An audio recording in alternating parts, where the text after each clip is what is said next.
Okay, this is a normal takeoff and a normal landing.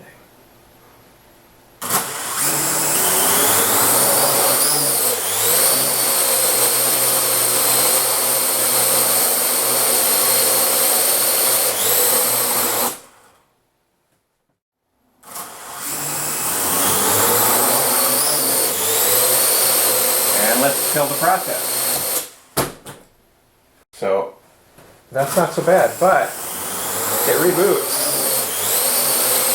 and it's not responding to the landing command anymore. I have to go over and grab it. And when you turn it 90 degrees, it stops. It knows that it's out of control.